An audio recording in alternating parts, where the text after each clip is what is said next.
Welcome to the Exceptional Educators podcast by Friendalytics EDU, where innovation meets inclusion in education. I'm your co-host, Matt Giovanello, the CEO and co-founder of Friendalytics. At Friendalytics, we put special education and English language learners front and center. Our award-winning Friendalytics EDU platform helps streamline progress monitoring, improve communication and compliance, and offers truly personalized learning to your students of all abilities. Each episode of our podcast features candid conversations with district and school leaders, classroom changemakers, EdTech founders, and industry executives, all dedicated to transforming learning for each student, especially our learners with unique abilities.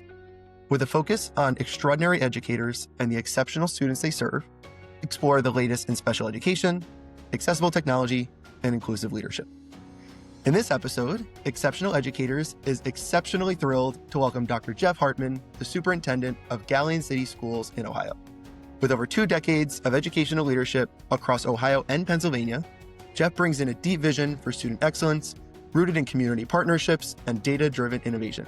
Jeff, thanks for joining us this morning. Hey, Matt, thanks so much. So excited to have you, excited to jump into this conversation. One of the first questions we ask all of our guests, Jeff, is what is your why? It's a question often asked in this world of education. What brought you here to this space? What's keeping you in the world of education today? Well, I think it's 3 main kind of components for me. It's how do we not give up on kids? How do we use data to guide our improvement? And how do we work together in teams? And I've personally, throughout the course of my life, benefited from those 3 things.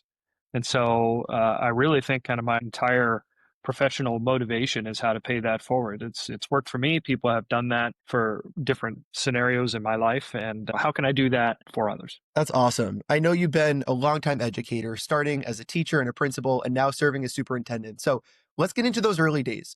What were some of those early experiences like that still sit with you present day? And what are a couple of those pieces that have now influenced the way that you guide your current district and your leadership roles that you've taken on times past? In the early days, which seems like just yesterday, so I got my undergraduate degree from Slippery Rock University in Pennsylvania and ended up getting hired like most Pennsylvania teachers out of state. So I ended up working in Maryland for 2 years, and that was really educational because it was a complete cultural difference. You moved, so you were kind of self-reliant. But it was really, the first experience I had with meeting kids where they were. So I was a social studies teacher, so I was thrown into an AP World History. And really, that was the first time that kids in that particular school had exposure to an AP course. So a lot of it was just helping kids realize that they can do hard things. And so really meeting kids where they are was the first experience. And then I ended up moving back home outside of Pittsburgh.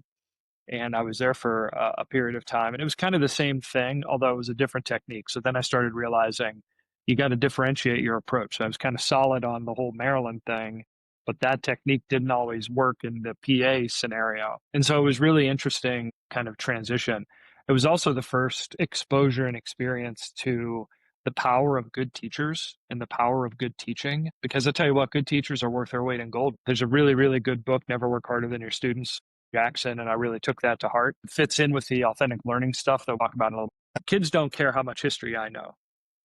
They want to know how much are they going to learn? How much are they going to apply the knowledge for their own reasons. So yeah, it all kind of like congealed together into my professional sense of self. It sounds like you learned that lesson really importantly early on in your career, and you still hold on to it so deeply present day. And I think it gives like a real purpose and an answer to that why question that students oftentimes feel is missing as they're going through a public school system. It's amazing to know that their superintendent from top down has that like front and center and tries to instill that, whether it's through PD, whether it's through hiring, whether it's through messages directly from you to their families and to students themselves. Like, this is why we're all banding together. This is what we're doing. This is why you're doing it. And, beyond like a trust me, when you reach the real world, you'll get it later on. It's like, let's get that answer to them now. I love that you're doing it from an early age for your students because you earned that way back in your early teaching career. I need to hear a little bit more about your Fulbright experience.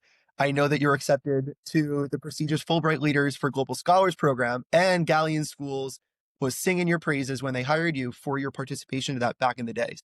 I'd love to hear a little bit more about what that was like for you and what your experience internationally in the UK, maybe how that influenced your principles, your teaching decisions, your leadership decisions, now that you're bringing those principles back to Ohio and thinking about what we need here in the States. Yeah, kind of impressed that you even found that.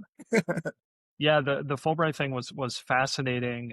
but I have a pretty significant background in the international space as well. In one of my high schools, we traveled to China and set up two sister schools, one in Shanghai, one in Fuzhou.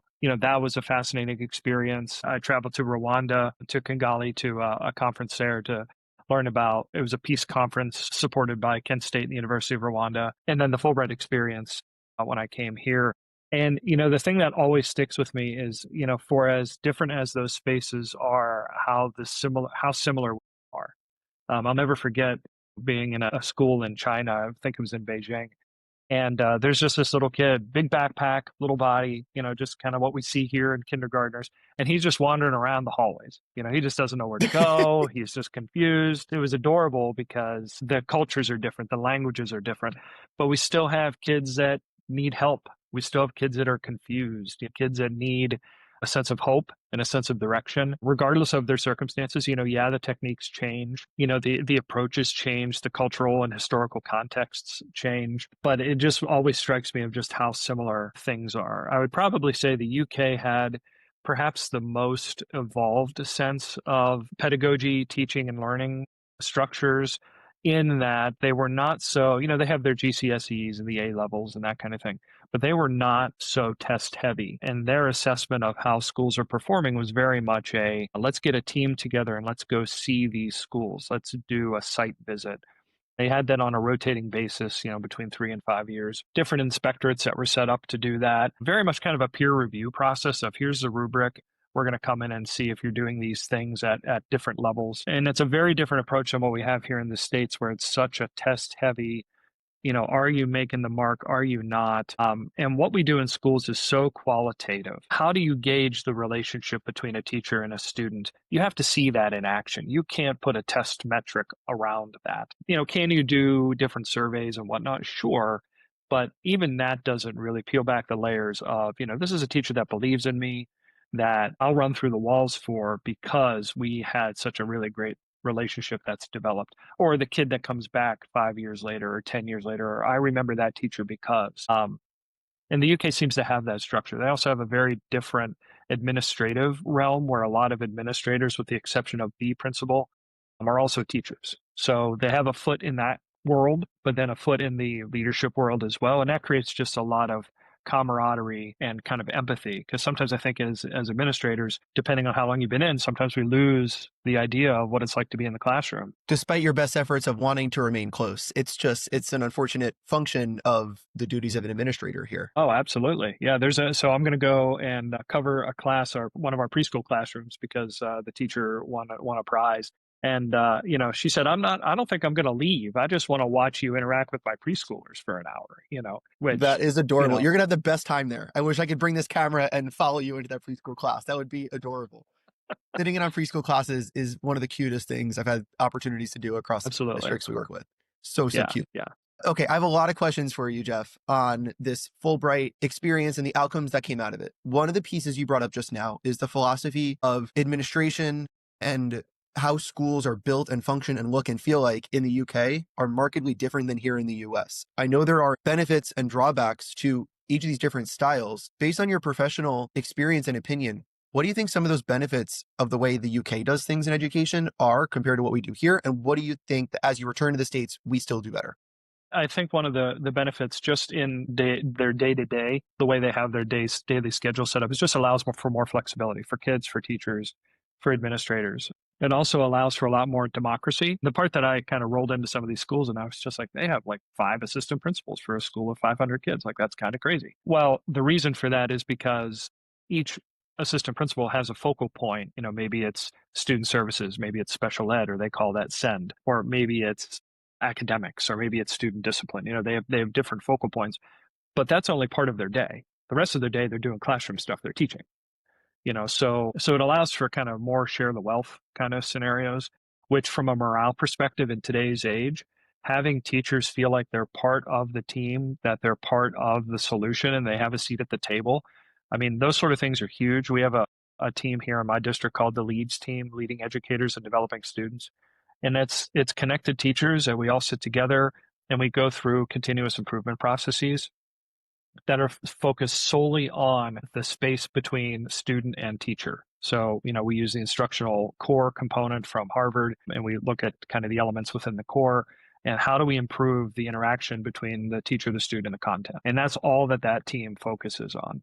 And the teachers are so appreciative that they even have a seat at the table to have that conversation. So I noticed that in terms of, what is it that we do well structurally, we've had a pretty significant focus on trying to make sure that every kid has access to high quality education. The UK system is pretty fragmented between Scotland, England, Wales, and Northern Ireland. They all have kind of the same ish structure, but here in this country, always interesting whenever I read the Phi Delta Kappa national statistics about how schools are doing.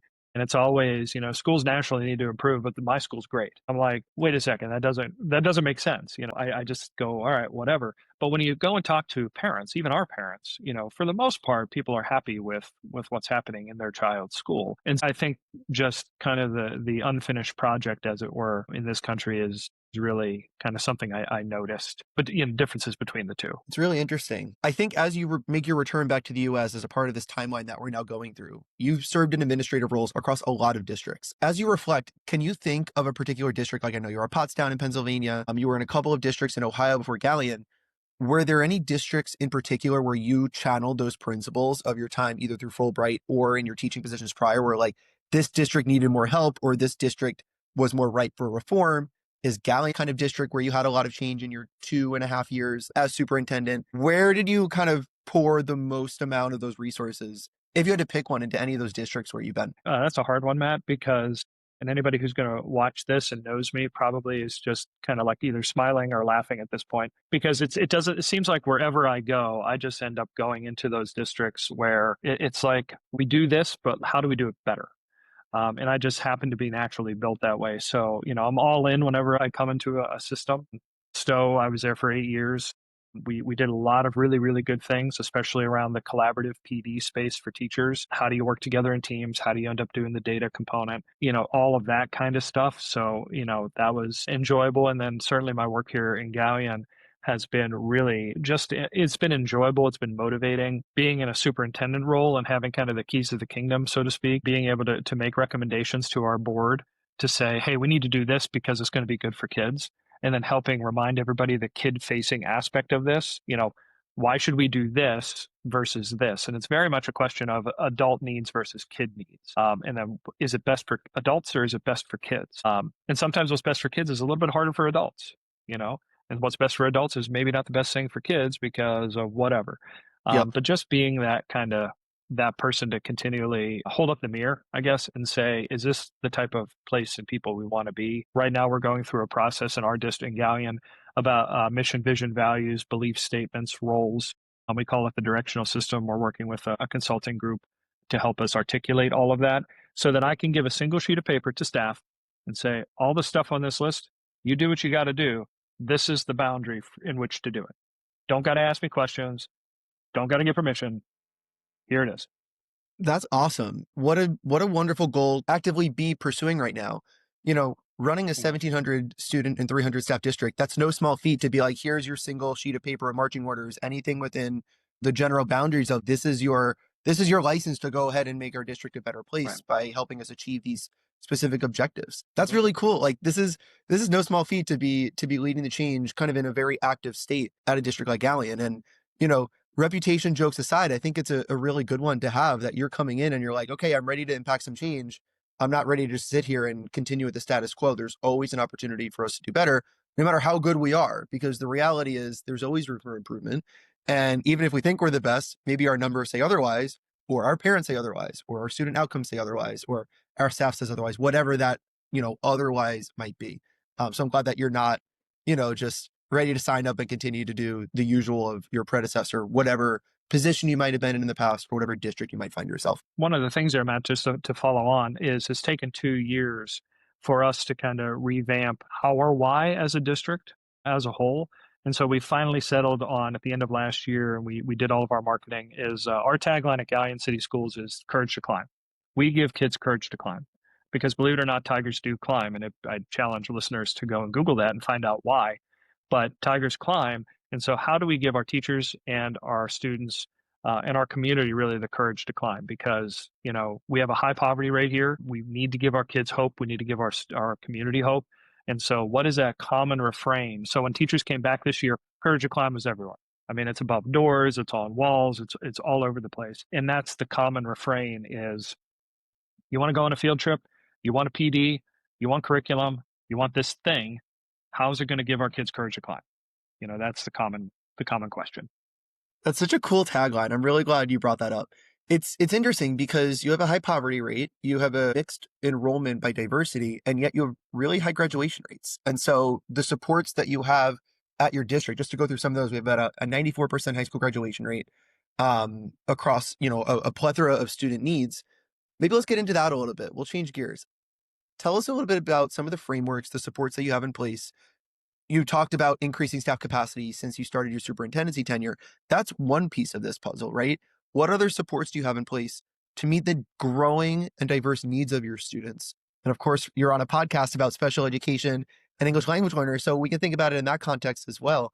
How are you meeting the increasingly diverse needs of your students nowadays at Galion? Well, I think, one of the things is you mentioned the staff capacity component, but I think it goes hand in hand. If we look at it just from the special ed lens, how do we make sure that we're providing the support we need to our students? And unfortunately, the special ed kind of world is so litigious. You can't talk about special ed without quickly making a connection to some attorney somewhere. So we just kind of embrace that, and we're just like, listen, let's bring in legal counsel. Let's sit and have a conversation about IEPs, how to write goals, what are appropriate levels of STI and least restrictive environment type of conversations. A legal perspective, we're safe, but we're also able to square that with the need of the kid so that we're doing right by the kid, but we're also doing right by the district and the taxpayers and the money that we're provided. So that's one aspect of it. We have IEP writing days that we provide our special ed teachers. I get two of them every year to just sit and have a conversation in small groups about, let's talk about IEPs, let's talk about goals, how do we make things better. Have an internal monitoring team where it's very much anonymized IEPs, and we look at them and say, okay, how could we make this goal better? How could we better support this document or this student? And that's all led by, it's led by an administrator, but it's all teacher driven. And that's in the special ed world. You mentioned graduation rates and the high poverty rate. There's a lot of complexity in the poverty space. There's a lot of trauma. There's a lot of generational poverty, a lot of the working poor. And so, what is it that we need to do to help kids be ready to do school? Well, we need mental health services. We need counseling services. We need community partnerships. So we have a family engagement coordinator who goes out and knocks on doors, and she has no problem doing that.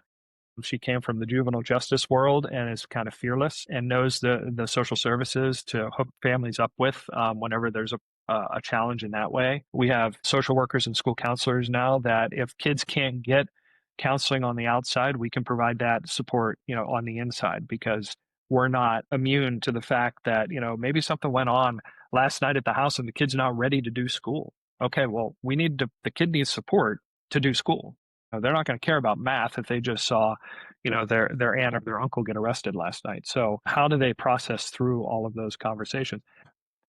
And then just a consistent conversation of just the kid facing aspect of it, like what is it that the kid wants to do? How do we have a career coach that, because at the secondary level, it turns into, why do I have to do this? School is dumb, that kind of stuff. So then adding the authenticity, the relevancy to it of, hey, you want to go do this thing? Let's hook you up with a business or an organization in town or in the region. And you can go see what it takes to go and be a veterinarian or go and be a welder or a plumber or, to a fighter pilot. You know what I mean?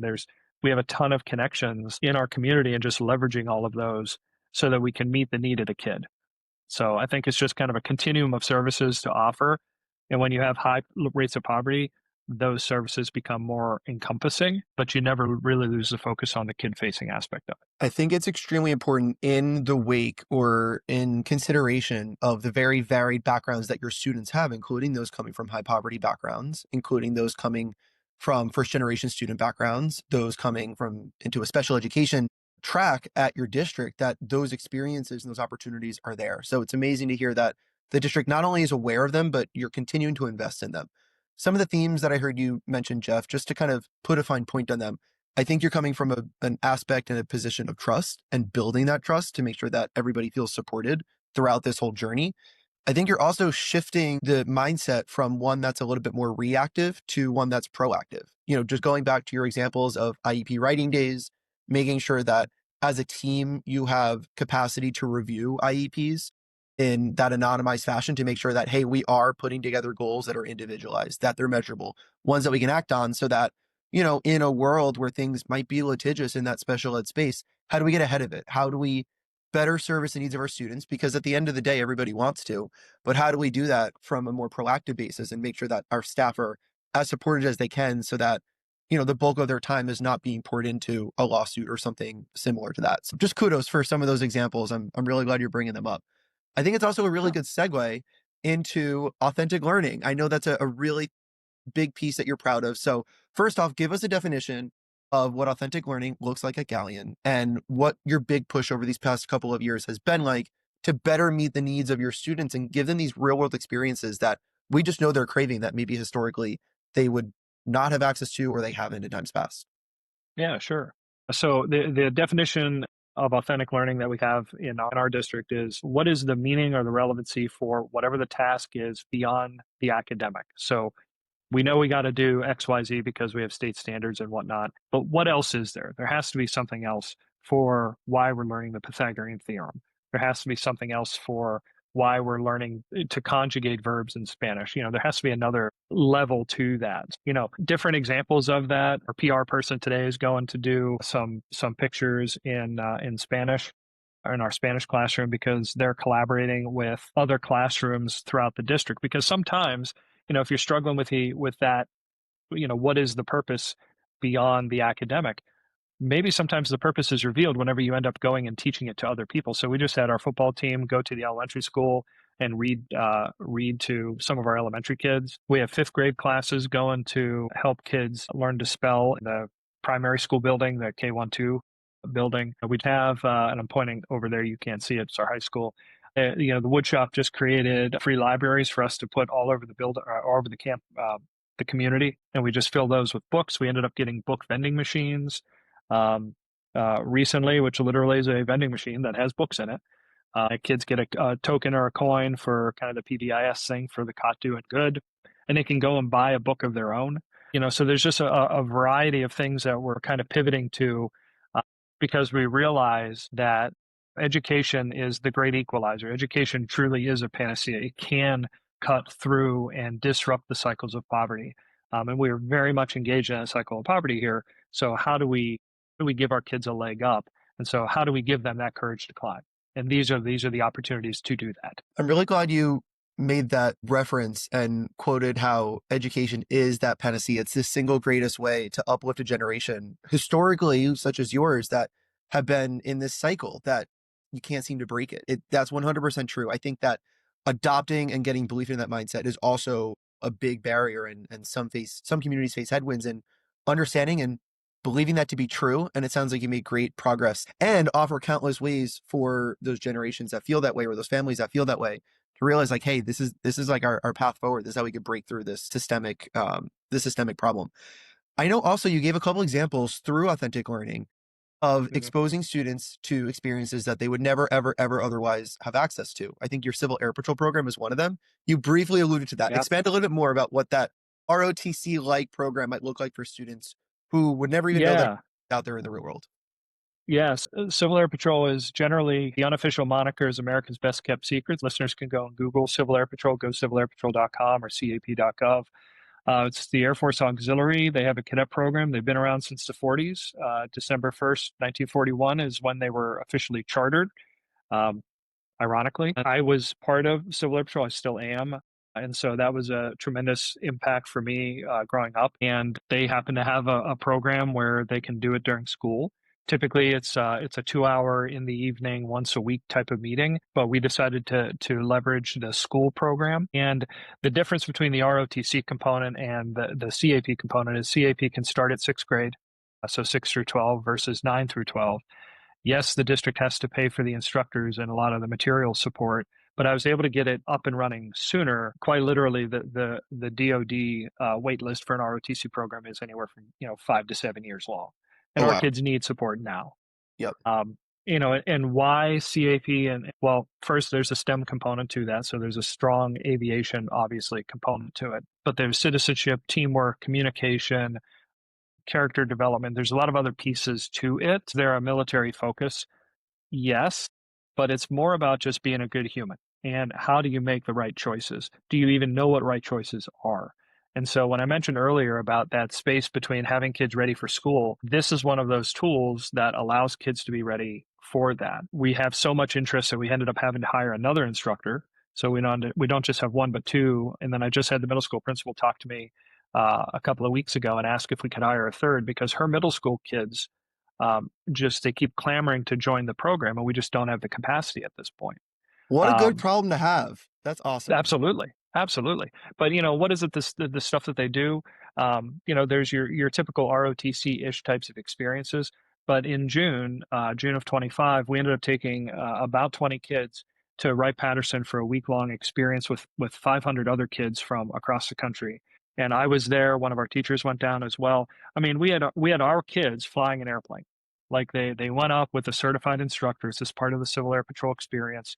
They go up in Cessna 182, and they get off the ground, and I have a great picture of one of our kids, just at the controls and just smiling. I mean, just ear to ear smile, Um, and then I talked with him later, and you could just he was walking on cloud nine. It was just such a cool experience. But this idea that giving our kids courage to climb, they can do hard things. That was a really, really like hard week for all of them. First time away from home, first time that they were going to be traveling anywhere, and every one of them wants to go back. That is So huge. right, so we're on to something. But the culture in our high school has completely changed in large part because last year's eighth graders are this year's ninth graders, and we had a significant group of eighth graders part of this program. So.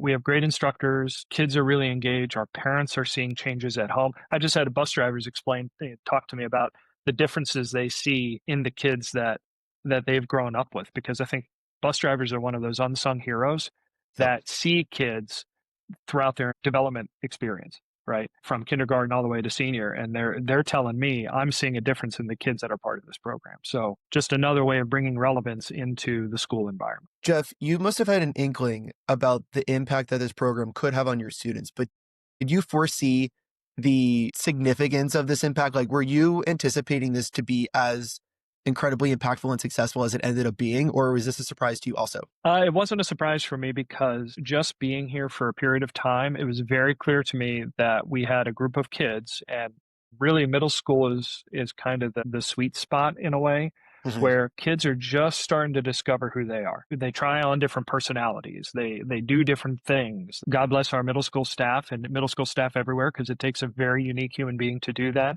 And we Yes, it have does. great middle school administrators. So even more kudos to them to lead a building, in that space. But it was very clear to me that kids they needed something. We were losing enrollment. Kids are just kind of, they're voting with their feet. They're going in different places, and we needed to. They're doing that because they're leaving us. They're escaping to somewhere else, which tells me that there's a relevancy component there. So what is it that we need to do? Oh, by the way, we're dealing with generational poverty. We're dealing with generational trauma. There doesn't seem to be a career focus at a high level for opportunities, and we don't have any systemic way of helping kids realize that they can do hard things. It's one thing to say it. It's another thing to experience, which is exactly what that week-long experience did. So now I have 20 kids that are going and telling their friends who are also in the program, you guys got to go do this next summer because it changed their life. And I don't mean that in a bombastic kind of over the top way. It literally, the kids are telling me that. I believe it wholeheartedly. And it's just like it's emanating off of you. I think these students who maybe never got pushed to that higher level are now more resilient, more aware of the world around them, and stronger as a result. And it's amazing to hear that not only it impacted them so well, or so significantly, but also like the school staff that are with these kids every single day, especially as they transition buildings, and the fact that it's spreading to other students who could really benefit from this experience. They're now naturally telling them to go partake in it too. So like the evolution of it is really, really cool. And I can't wait to continue to follow it as it continues to grow, especially in this pivotal middle school year. Trying to figure out, who they are, grow into themselves in this middle school age, as you mentioned. And I think this is a really great, structured, impactful way for them to do exactly that. Love it, love it. All right, I have one more set of questions for you, and then we're going to wrap up for Sure. today's discussion. Let's switch gears a little bit, Jeff, and talk a little bit about this whole child approach that you have at Galion, thinking about data that you collect of your students. You mentioned that at the beginning of today's discussion. We are a very test driven country, and Ohio is no exception to that. Tell us a little bit about how MTSS is embedded across your schools at Galion, how data is considered. Is there any sort of special structures you have in place that you're particularly proud of for supporting your learners with diverse needs? What does that look like at your district? Yeah, that's one of the things that was really well articulated even before I got here. So the district has spent a fair amount of time creating those structures and kind of refining them. So we have a kid talk process, which is kind of the tool for kid identification before we get into the special ed space. So sort of that MTSS-ish type of role. And it's funny because you talk about MTSS, but then every district, every school puts a different label on it. So you have to go, wait a second, is that MTSS? Is that so? All right. Is For it here, RTI? we Is it our own version? And then, as I'm sure you exactly know, the right. state of Ohio, beginning this upcoming school year, is rolling out IMTSS. So everything's got a little bit different flavor to it. Right. So then just how do you make that your own, at the local level? So anyway, we have our kid talk process. We have data analysis days where we end up taking the data that our kids are generating. And we simply have conversations about what does this look like? How do we group kids differently? And we have two instructional coaches that help with that process. Our principals are instructional leaders, so they are embedded in that process and sitting down having those conversations as well. And then we have a director of learning improvement, and so she's kind of like overseeing all of those systems and structures to make sure that we continue to have that kid-facing conversation. And it's really interesting. And the educators that are listening, you have those conversations of, should we group kids this way? Well, yes, because it's going to be easy for me as the teacher to do X.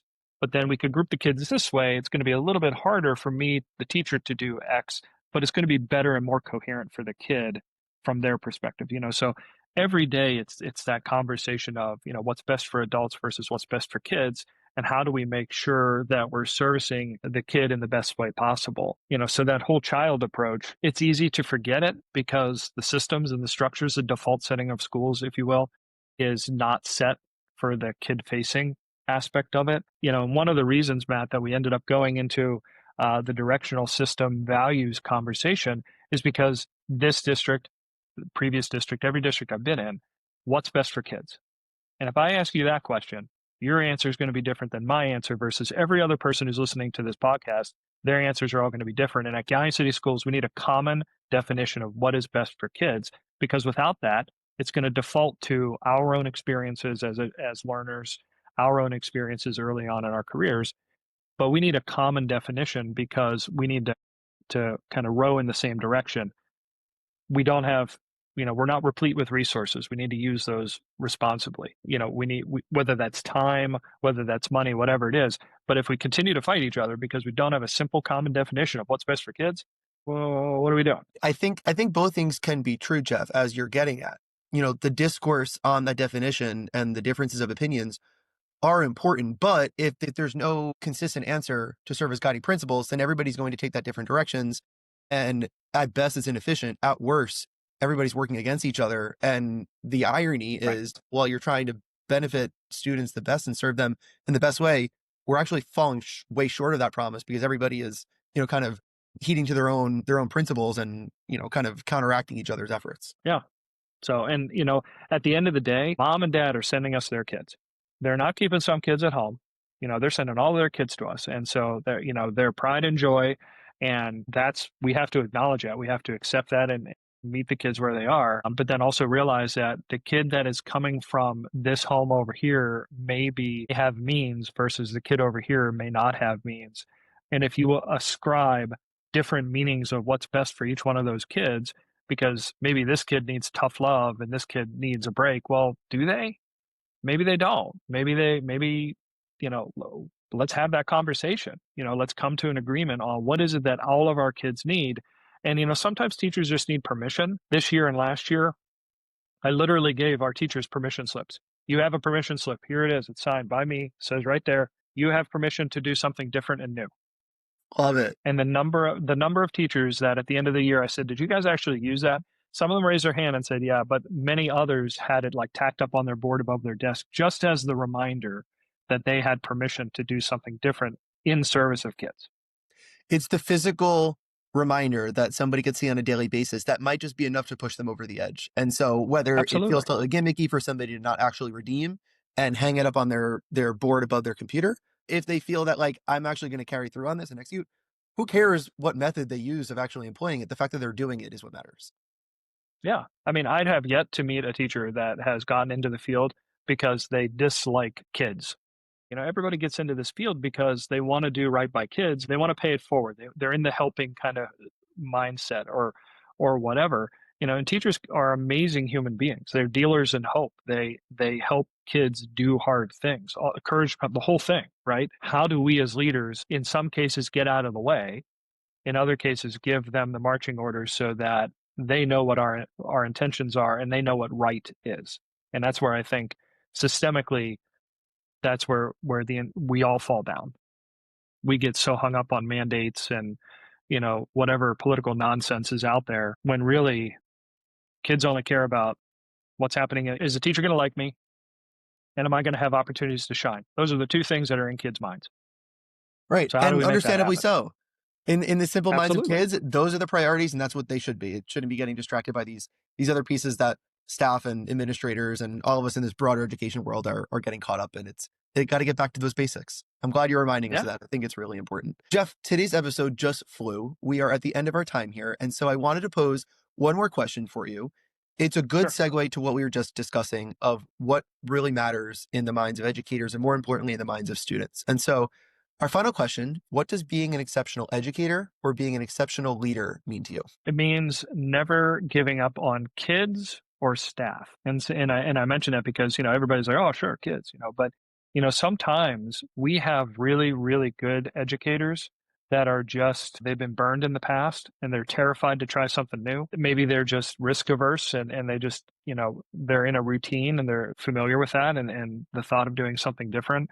But every district early on, you mentioned about, changes and coming into districts. And I'm a change agent. I've kind of made peace with that a long time ago. And I realized that when you activate the change process, it really mimics the grief process. And, I have to acknowledge that and be very aware of that. And the hardest time some people have with change are the ones that they've just been so kind of burned in the past. But the people that make the biggest difference for those educators is not me.